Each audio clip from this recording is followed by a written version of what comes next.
want to talk to you all about that a little bit this morning. Me in 1 Samuel chapter 14.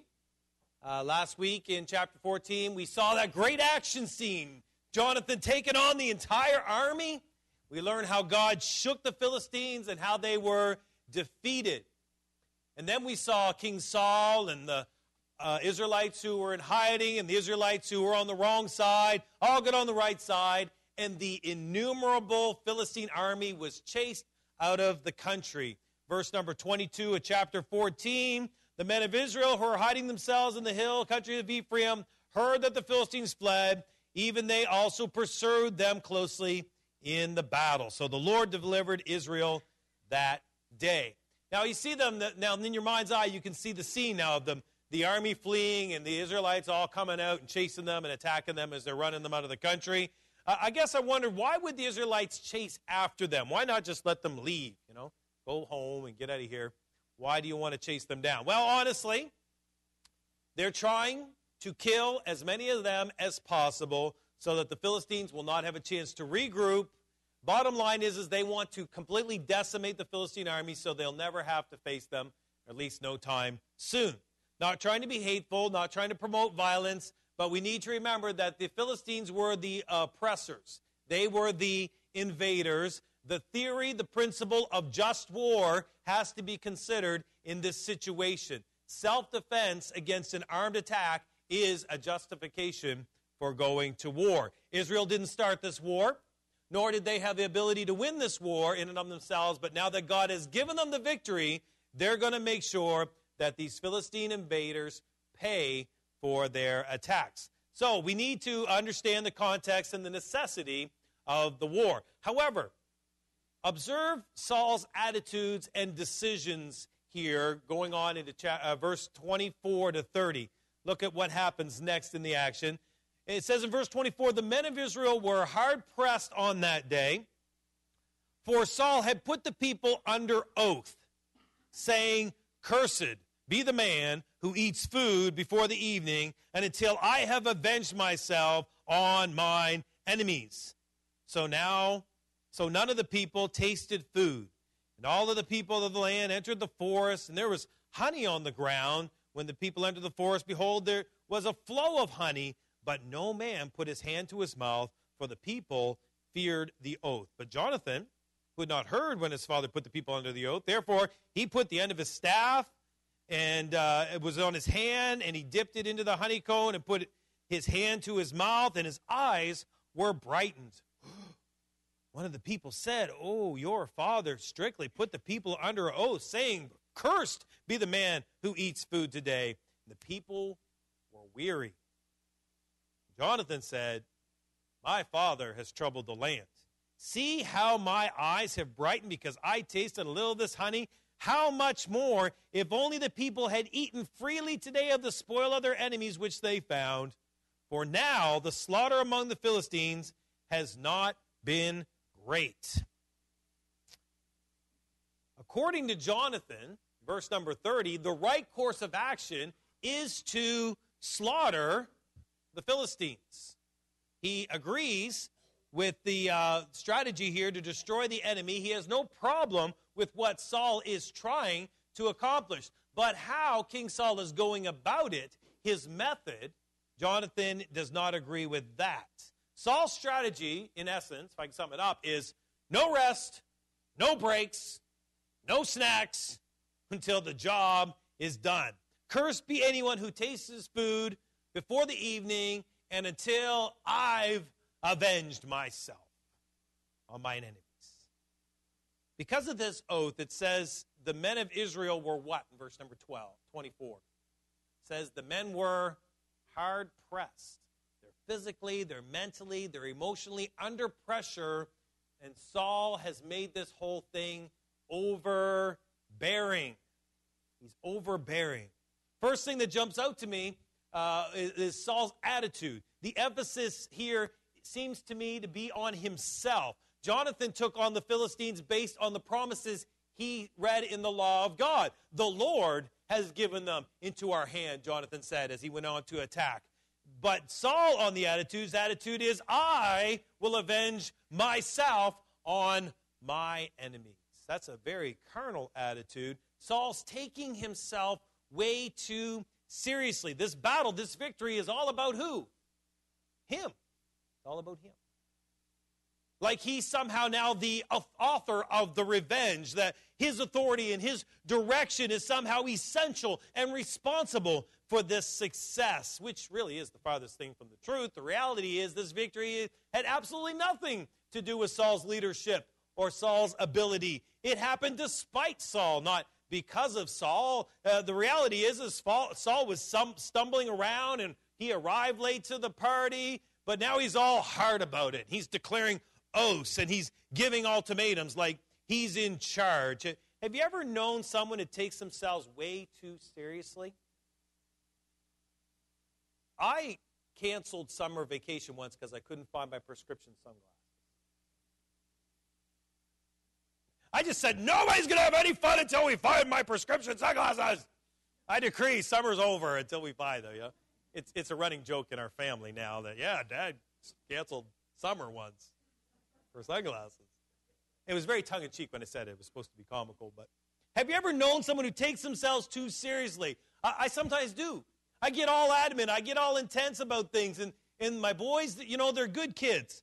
And they don't fight with me. They just kind of back away, don't make eye contact with the crazy person. And, they back down and let me have my moment there. But then later on, they will tell me, you're pretty nuts. And, I admit it, and we laugh about it. Let me give the young parents a piece of advice in here. Let me give Pinno's got a new baby. Congratulations. Let me give you some advice. All the older parents here will resonate with this one this morning. Don't act like you can never be wrong around your kids. Don't act like you are the ultimate source of truth, that you are perfect. Don't take yourself too seriously. First of all, it's a big lie because you're not. You're not perfect. Secondly, if you want your children to speak truth, if you ever want them to admit when they're wrong, they need to see you modeling it. One of the best lessons my father taught me was how to say sorry. You know how he taught me that lesson? When he showed up and apologized to me for things that he did wrong. Learn to say sorry to your children. Admit when you're wrong. Show some humility. And learn to laugh at yourself. When you do something silly or embarrassing or awkward, laugh about it. And let them have a laugh at your expense. It's not disrespectful. It's honest and it's endearing, isn't it? It's endearing when you will, be real with how silly you are sometimes. My boys, they could sit for hours, right? Rick, you could sit for hours and regale everyone with all the tales of the things that Dad does that is crazy. And, sometimes I've taken the whole sport thing a little too seriously, right? Can you imagine that? Yeah, Warren, right? I'm calm with those kids. And they all have a horror story about how over the top I went in one of my coaching rants. But, I've confessed it. I've accepted their criticisms. I've apologized. So now when we talk about these things, it's not a painful experience. Since we've resolved it, we just kind of laugh about it because there's no pent-up bitterness. There's no resentment. Anything they want to say or need to say, they can get it off their chest. They tell us. We try to foster a transparent environment in our home, and if someone's been hurt or offended, we want to hear about it. We want to listen, and we will apologize. We are accountable as a family. We're accountable to each other. And here's the secret to being able to do that, to create that environment. Dad is not the final authority. Who's the final authority? There you go. God is the final authority. God's word is the standard of righteousness, not moms and dads. In our home, everyone is accountable to the word of God. Even though mom and dad have a position of authority, we're not the ultimate authority. Our judgment can be called into question. Our words are not written in stone, and we can't take ourselves too seriously. I'm very concerned about some of my family members who I've seen take themselves, you get together with vacations and holidays, and you spend time with your family, and then you go, ooh, some concerns there. Some of them are taking themselves too seriously. I think their families are going to be hard-pressed, like it shows here in this text. I think that they're going to provoke their children to wrath. I've seen parents drive their kids away from themselves, and even worse, drive their kids away from God. How? By making these kinds of policies and ultimatums and saying, this is spiritual. What I'm telling you is so godly, but it's not necessarily spiritual or godly. It's more so a personal preference. Saul's oath wasn't spiritual or godly. It wasn't even a good idea. Just learn to model humility, young parents. Because one day, you're going to make a mistake in front of your kids, and they're going to see it, and if you won't be honest with it, and you won't confess it to your kids, then they won't know what is truth anymore. They won't know right from wrong anymore. Same's true for pastors. Same's true for church leaders. I'm not the final authority. I'm not the ultimate authority in this church. God is. I don't walk around here saying, I'm the pastor and I expect this, and I'm the pastor and I want that. Nobody wants to hear that. Doesn't impress anybody. You can disagree with me. I'm fine with that. It's not my church. Jesus Christ is the head of the church. However, if I tell you something that's biblical and it's declared in the Word of God and you don't accept that, well, then that's going to be a little different. But have you ever seen someone make ridiculous rules that are only important in their own mind, but they're really just more hurtful or a nuisance to everyone else? You seen that? When one of the church I preached in, served at, the church secretary was always trying to control everything and everybody in the building by putting up signs. If she saw something that she didn't like, she'd slap a sign on the wall.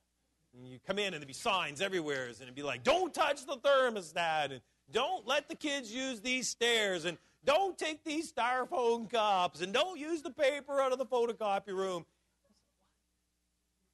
So I played a little game with her. She'd put a sign up, I'd come behind her and take it down. She'd put a sign up, I'd take it down. We played that little game for a while. Eventually she got the message that I wasn't going to let her micromanage me and everyone else.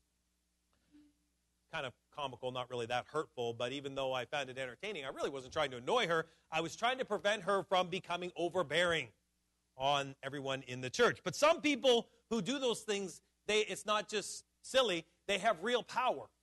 They have real authority, like a parent over a small child. And the kids don't have any power to take your sign down and tell you you're being silly. Or a king, some sort of person with the position of military or law backing them. I've seen people strong-arm their kids into made-up convictions that hurts them and drives them away. And lots of young folks that I grew up with have walked away from church and walked away from God, not because of the Bible, but because of the man-made rules of their parents. And I've seen pastors be overbearing and spiritually abusive and strong-arm people into oaths. And I'll tell you something that can be a huge danger and potentially destroy a vibrant ministry. You know what that thing is? A building project. Those are landmines waiting to be stepped on. Churches that are growing and God is at work in, once they get into these building projects, they go from spiritual to carnal real fast. Just like this battle in 1 Samuel chapter 14, it was all about the Lord winning the victory, and as soon as Saul assumes control, it goes to be nothing but carnality. And these building projects, they have all kinds of pitfalls. One of the big pitfalls, of course, is the money. The money. How are we going to raise the money? Well, we got to make sure everyone's going to pay their fair share. And we're going to make Munch put his name on that bill there at the bank, so we got to make sure that everyone is at that same level of commitment. We better tighten everything up around here, so no food and no drinks and no coffee. We're going to buy any more coffee around here until we get this thing paid, until we win this battle. I want to take a moment to tell you what we won't be doing with the building project this morning. First of all, we're not going to stop doing the things that God's blessing in order to finance the building. Meaning we're not going to stop short-term mission trips. We're not going to stop ministries. We're not going to stop the benevolence. We're not going to stop the fellowship. We're not going to fire Greg in order to save money. The things that we're doing to serve the Lord are the reasons why God is blessing. So to stop doing those things that got us here wouldn't make any sense. we already can see God's at work here. We know God's blessing. In 2007, we had 170 people coming to this church, and God weekly would bless us with about $5,000 a week. 2013, we averaged 365, and we take in over $12,000 every week. I think God has shown us pretty clearly that his hand is upon us, and he's doing exciting things in our work. This building project will not become the totality of all that we do over the next year. It cannot become overbearing on our church. The other thing we determined a while back is we're not going to make anyone take any stupid oaths. We're not going to be contracting with a fundraising agency to come in here and get you to pledge pledges or sign commitment notes. We're not going to ask you to tell us how much you're going to pledge to the building. You're going to give us another $5,000. We're not going to make you sign up for that. We're not going to make you pledge a kidney or your firstborn child. We're just going to do what we do every Sunday. We're going to pass the plate, and we're going to assume that you're going to be obedient to God's word and God's spirit, and you're going to give because you believe God blesses you when you do that. Is that fair?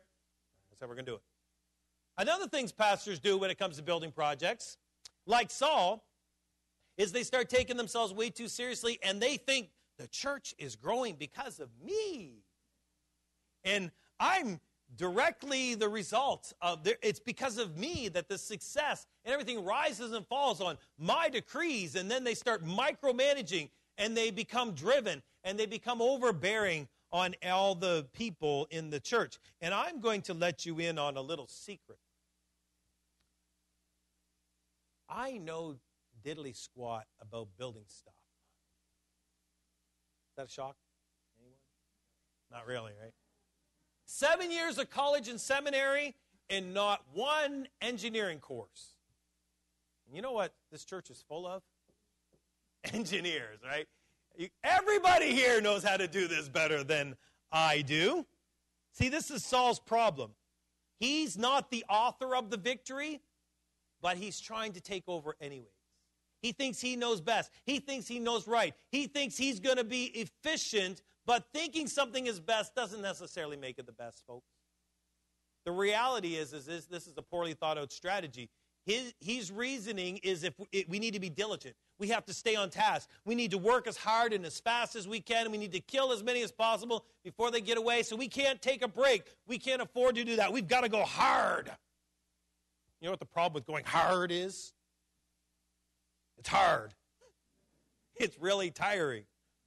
I tell the boys on the soccer team, all right, guys, we're going to go as hard as we can. From the drop of the ball, from the kickoff, we're going to go hard. You know what happens?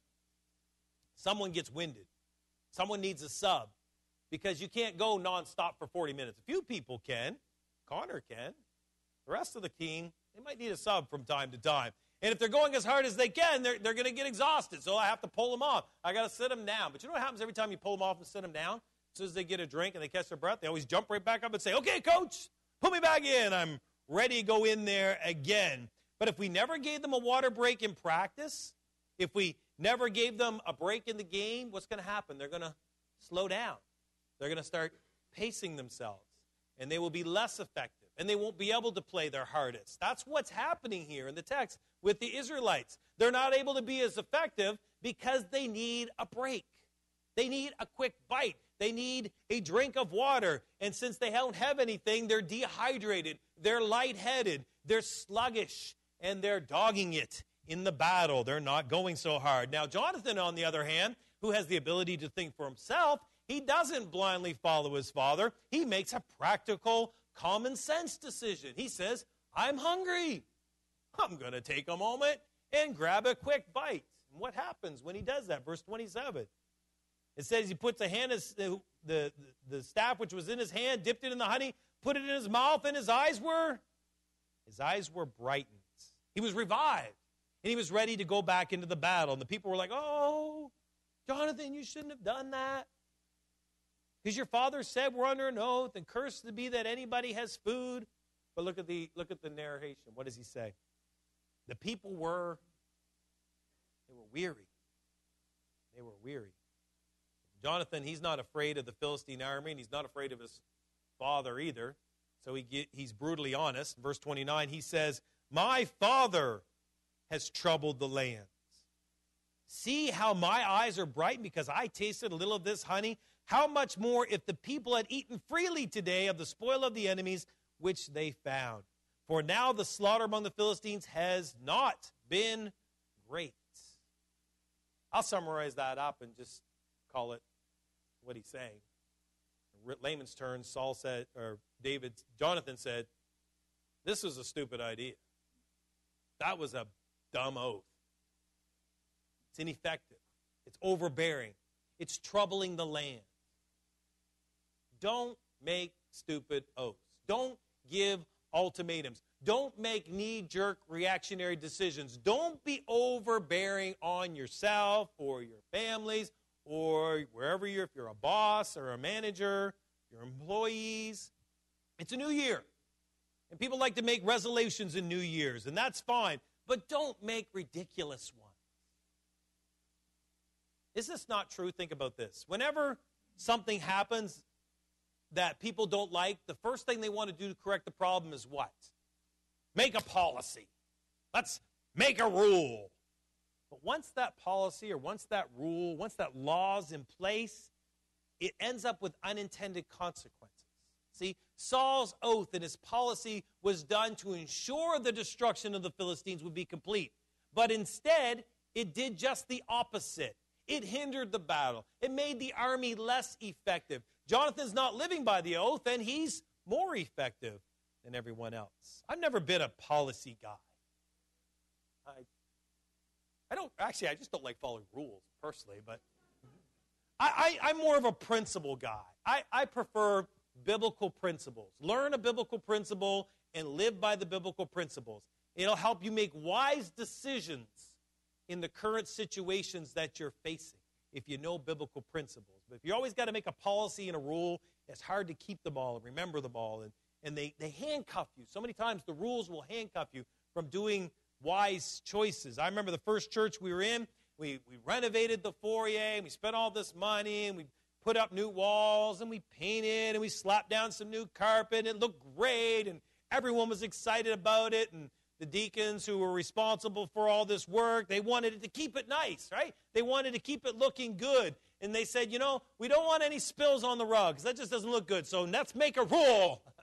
No coffee is allowed upstairs, henceforth and forevermore. You know what the problem with that rule was? The pastor's office was upstairs, the senior pastor. And you know what pastors like to do in their office? That's right, they like to drink coffee by the pailful in their office. So, he wasn't too happy about that. He said, so what? I'm not allowed to have coffee in my office now? Really? We're not going to trust the people of the church who bought and paid for the carpet to carry a cup of coffee around here? Spilling it? And then they all realized, it's just a rug. Coffee is people like coffee. People are more important than carpets.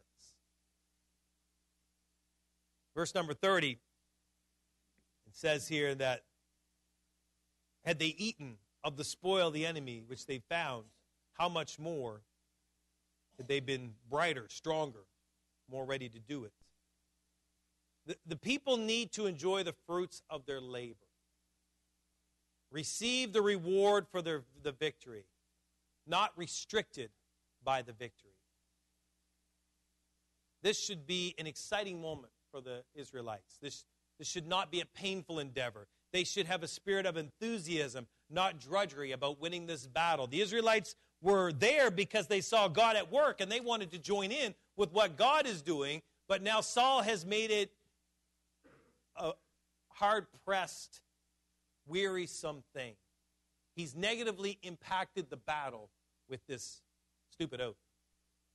I see you all here, Faith Bible Church. You're working and you're serving because you believe God is doing something through us. And I, too, believe the same thing. I trust that God is at work in and through each and every one of us. And what I want to tell you is I'm grateful for all God is doing. And I'm thankful that I get to be a part of it. I'm excited about 2014. And all I want to challenge you with today is, first of all, evaluate your decisions, evaluate your policies, your pledges, and be sure that they're rooted and grounded in biblical principles.